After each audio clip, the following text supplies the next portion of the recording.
In this video, we will discuss about the Krebs cycle. Krebs cycle is also known as the Hans-Krebs cycle or the citric acid cycle. Now, Hans, after the scientist who discovered it, Hans Adolf Krebs in 1937, and received a Nobel Prize for Physiology and Medicine in 1953. Now, this cycle is also known as the citric acid cycle after the molecule that plays the central role in Krebs cycle, the citric acid also known as the citrate. The citric acid cycle is a key metabolic pathway that connects carbohydrate, fat, and protein metabolisms. The TCA cycle is a central pathway into which many metabolites feed. It consists of a number of reactions which generate NADH and FADH2, which are in turn used to generate ATPs. The Krebs cycle consists of a series of chemical reactions that release stored energy of fats, carbohydrates, and proteins through the chemical process of oxidation. Other than being the central pathway for generation of energy, the Krebs cycle is also very important as it provides many raw materials that are used elsewhere in the body, like amino acids and NADH. An interesting fact about the Krebs cycle is that it was one of the earliest established components of cellular metabolism and may have originated abiogenically, meaning it originated even before the life started. This is the concept of abiogenesis, that the life originated from non-living things. Get the lecture handouts from this video and all other videos on Med Simplified. Join our community at patreon.com or click the join button below. Now, before diving into all the chemical names, the enzymes, and the various steps of Krebs cycle, I would like to take a few minutes to talk about the conceptual basis of Krebs cycle that most teachers fail to explain. So, like I told you, Krebs cycle is a central metabolic pathway. Now, what do you mean by a central metabolic pathway? Now see, when we eat food, it is digested, absorbed, and is first processed by initial metabolic pathways. These initial metabolic pathways generate some common products that are used by the central pathway, like the Krebs cycle, to produce energy. Like if we take the example of carbohydrates, carbohydrates are digested into simple sugars like glucose, and the glucose is first processed by initial metabolic pathways like glycolysis. Glycolysis produces pyruvate, and similar products are produced by the initial metabolism of fats and proteins as well. The pyruvate is then fed into the central pathway, that is the Krebs cycle. So the Krebs cycle provides a central pathway that connects carbohydrate, fat, and protein metabolisms. Now the next important concept is how does the Krebs cycle produce energy? For this, let's take the example of metabolism of carbohydrates again. We get simple sugars at the end of digestion of carbohydrates like glucose, right? And after this, glucose undergoes through all the metabolic pathways like glycolysis, Krebs cycle, and electron transport chain. One molecule of glucose produces approximately 36 ATPs. But where does this energy come from? The single-worded answer to this question is through the chemical process of oxidation. Now see, what happens is that through glycolysis and an additional reaction, we break down glucose into small 2-carbon fragments which are known as acetate. This acetate is then fed into the Krebs cycle. If you look at the Krebs cycle, it consists of these 10 intermediate molecules that start and end with citrate. When we add acetate to this cycle, this is a 2-carbon compound. This cycle takes a full turn and releases 2 molecules of carbon dioxide as a waste product, meaning the 2 carbons that we added in the form of acetate are released in the form of carbon dioxide. This carbon dioxide is produced due to the process of oxidation that occurs in the Krebs cycle as a result of various enzymes. Electrons are added to NAD to make NADH and FAD to make FADH. These electrons are then subsequently used in the electron transport chain to make ATP through ionic gradients. Now all of this may seem a bit confusing in the beginning, but my advice is to take things slowly. Watch the other videos regarding glycolysis, electron transport chain, and metabolism of fats on our channel to have a complete understanding of this metabolic pathway.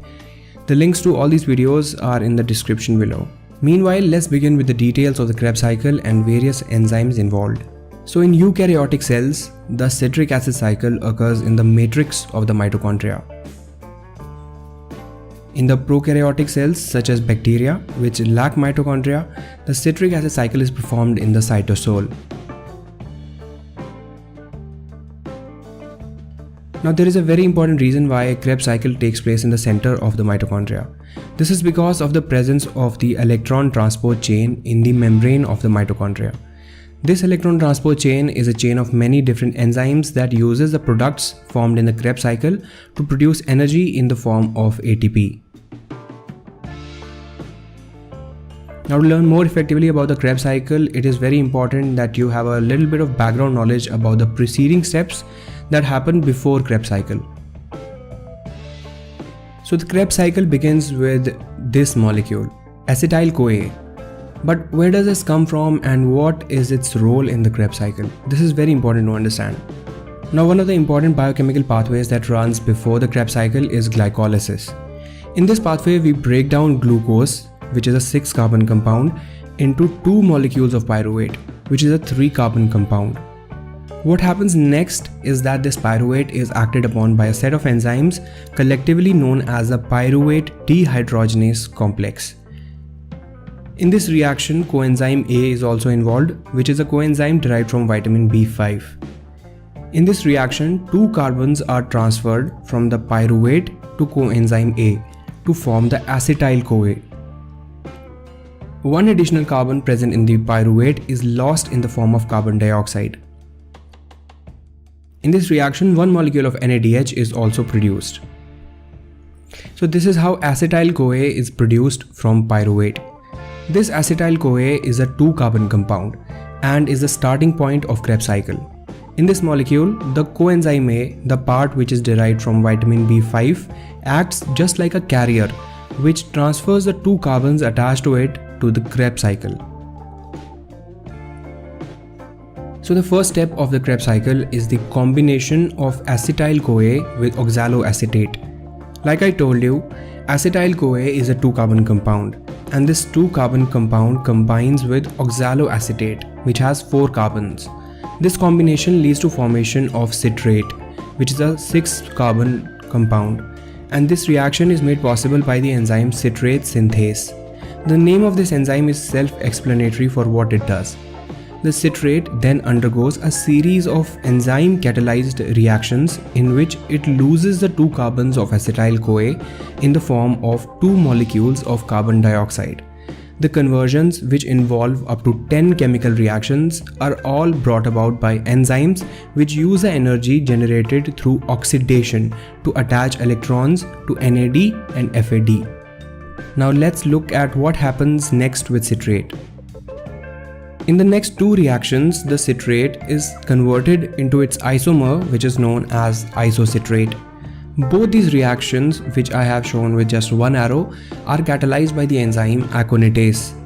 Now this is an iron-containing enzyme which reorganizes the atoms of citrate to form an isomer isocitrate.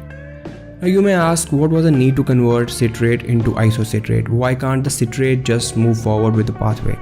Well, the answer to that is that the arrangement of atoms in the isocitrate is better suited for the next few oxidation reduction reactions that are about to come in the Krebs cycle. In the isomerization of citrate to isocitrate, an intermediate is also generated which is known as cis-aconitate, but no need to go into the details of that. Moving on to the next step in the Krebs cycle. In the next step, the isocitrate is converted into alpha-ketoglutarate by the enzyme isocitrate dehydrogenase. Now we come to the first of the 4 oxidation reduction reactions in the citric acid cycle. These oxidation reduction reactions are the one which produce energy in Krebs cycle. And all of these 4 reactions use enzymes in them which are known as dehydrogenases. Now what do these dehydrogenases do and how do they produce energy? That is very important for you to understand. See, if you look at the term itself, dehydrogenase, this literally means removal of hydrogen. So dehydrogenases are basically enzymes that remove hydrogen from a molecule. Now as you remember that removal of hydrogen is also known as oxidation, and the hydrogen that is removed from one molecule must be passed on to some other molecule. The other molecule that receives the hydrogen gets reduced in return. So this is the basic mechanism of action of dehydrogenases. They remove hydrogen group from one molecule, oxidizing it, and in turn attaching that hydrogen group to some other molecule, leading to its reduction. This is why the reactions carried out by dehydrogenases are known as oxidation-reduction reactions. So coming back to our Krebs cycle, we reached a point in Krebs cycle where isocitrate will now be acted upon by the enzyme isocitrate dehydrogenase. So let's look at what happens in this reaction. This is actually a two-step reaction in which the enzyme isocitrate dehydrogenase first removes hydrogen from isocitrate, thus oxidizing it. The hydrogen that is removed is attached to NAD to form the NADH, thus completing the process of oxidation and reduction. But there is a small additional step that happens next, which is catalyzed by the same enzyme isocitrate dehydrogenase. In the next step of the reaction, a carbon atom is also removed from isocitrate in the form of a molecule of carbon dioxide. This leads to the formation of a 5-carbon compound known as alpha-ketoglutarate. So if you look at the complete chemical process that just happened here, this is known as the oxidative decarboxylation. Oxidative because oxidation of isocitrate takes place since a hydrogen is removed from isocitrate, and decarboxylation as a carbon group is also removed from isocitrate. The conversion of isocitrate into alpha-ketoglutarate is followed by a second oxidative decarboxylation reaction, the formation of succinyl-CoA from alpha-ketoglutarate. This reaction uses the enzyme alpha-ketoglutarate dehydrogenase that catalyzes a similar oxidative decarboxylation of alpha-ketoglutarate. In this reaction also, a hydrogen gets attached to NAD to form the NADH. Since it is also a type of decarboxylation, a carbon is removed from alpha-ketoglutarate to be lost in the form of carbon dioxide. Also, coenzyme A is used in this reaction, therefore the product will be a combination that is known as succinyl-CoA. In the next step of the Krebs cycle, the succinyl-CoA is converted to succinate. This reaction is catalyzed by the enzyme known as succinyl-CoA synthetase. Now try to understand what happens here in this reaction, as this is a very important concept and often missed by many students. The number of carbons remain the same in this reaction. Both succinyl-CoA and succinate have 4 carbons each. So what changes? Succinyl-CoA is a high energy compound, and the energy stored in this compound is used to attach an inorganic phosphate molecule to GDP. This GDP gets converted to GTP, which is like a close cousin of ATP, and is later used in the formation of an ATP.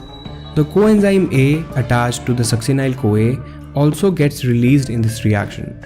So what happens here essentially is that the succinyl-CoA loses its high free energy and its coenzyme A to be converted into succinate and a molecule of GTP. This is an example of substrate level phosphorylation, a process of producing energy that we discussed in detail in our glycolysis video. So now we have 4-carbon compound known as succinate. In fact, the number of carbons do not change from here onwards. All the compounds which come next in the cycle only have 4 carbons. The last compound generated in the cycle is oxaloacetate, which also has 4 carbons. And that oxaloacetate combines with another molecule of acetyl-CoA to form citrate, a starting point of the Krebs cycle. Coming back to where we left the cycle. So we have succinate, which is a 4-carbon compound, and it is acted upon by the enzyme succinate dehydrogenase. As you can tell from its name, this enzyme is a dehydrogenase, so it removes hydrogen from succinate, and the hydrogen that is removed is accepted by flavine adenine dinucleotide or FAD. FAD is in turn converted to FADH, and the succinate gets converted to fumarate. FAD is the hydrogen acceptor in this reaction and not NAD, because attaching hydrogen to NAD requires more energy than this reaction can provide. So FAD is used here as it requires less energy change to get reduced to FADH. Free energy change for 4-carbon compounds is less as compared to 6 or 5-carbon compounds that were present at the first half of the cycle. There is, however, an exception to this at the end of the cycle that we will discuss in a bit. Now, the enzyme involved in the conversion of succinate to fumarate is succinate dehydrogenase, which, like aconitase, is an iron sulfur protein. This enzyme is also very important as succinate dehydrogenase is directly associated with the electron transport chain. The next step in the Krebs cycle is a hydration reaction, which means we add a molecule of water to fumarate and convert it into malate. This reaction is catalyzed by the enzyme fumarase. Nothing special in this reaction, so let's move on to the next one. The next type of reaction that happens here is the oxidation, in which we finally oxidize malate to oxaloacetate. And the enzyme involved here is again a dehydrogenase, which is known as the malate dehydrogenase. Again, the NAD molecule gets reduced to NADH, which will be used in the electron transport chain.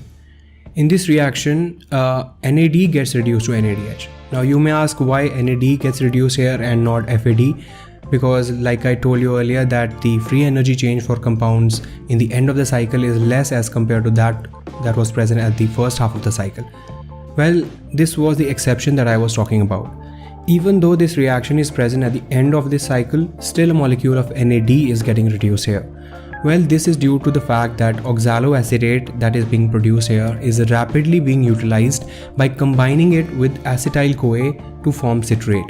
And the second product being produced here, the NADH, is also being rapidly used in the electron transport chain.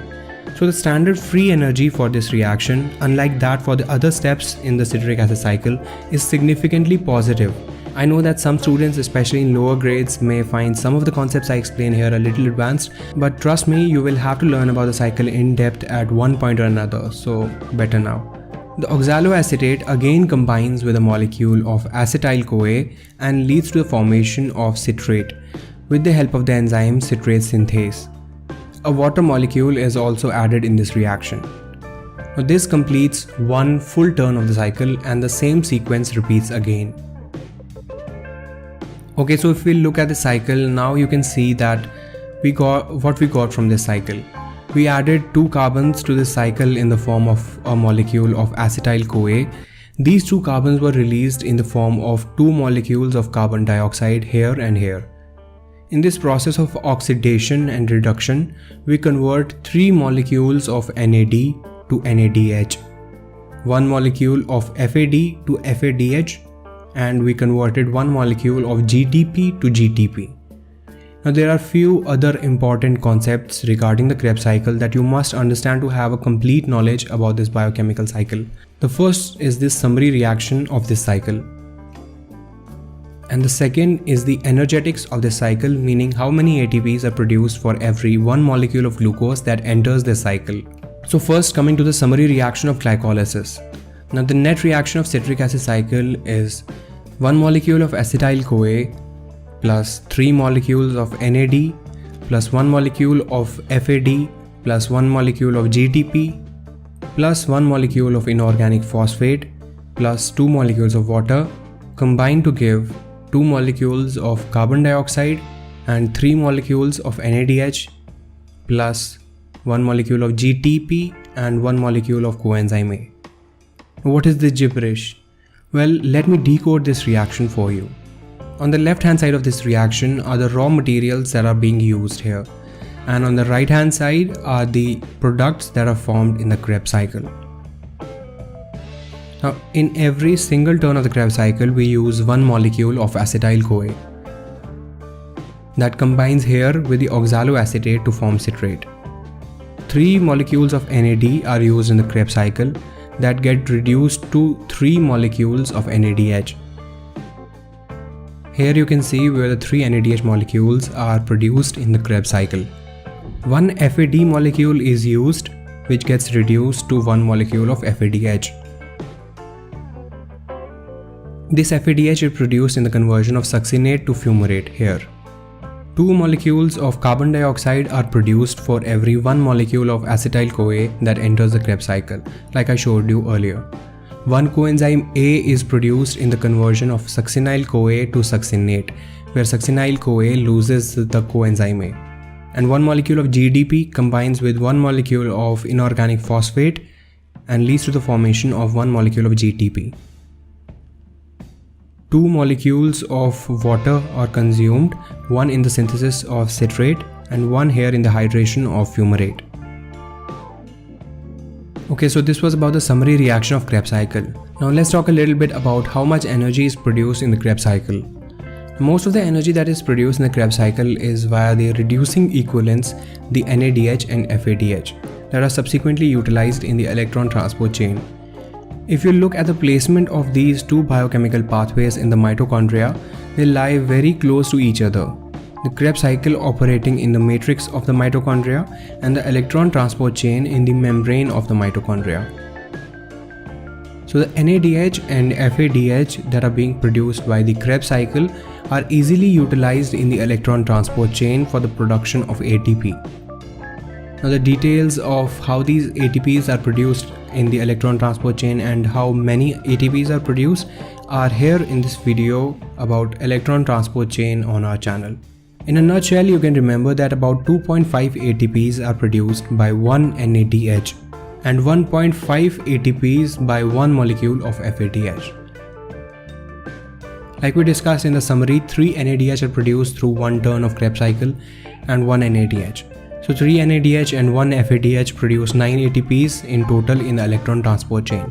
Plus we also have 1 ATP that is directly produced in the Krebs cycle. Actually GTP is produced in the Krebs cycle here, and this GTP is further utilized to convert an ADP to ATP directly. Thus, one acetyl-CoA unit generates approximately 10 molecules of ATP through one turn of Krebs cycle. Since previously in glycolysis, one glucose was split into 2 pyruvate, which were further converted into 2 acetyl-CoA molecules, which enter the Krebs cycle. So 20 ATPs are produced per molecule of glucose in the Krebs cycle.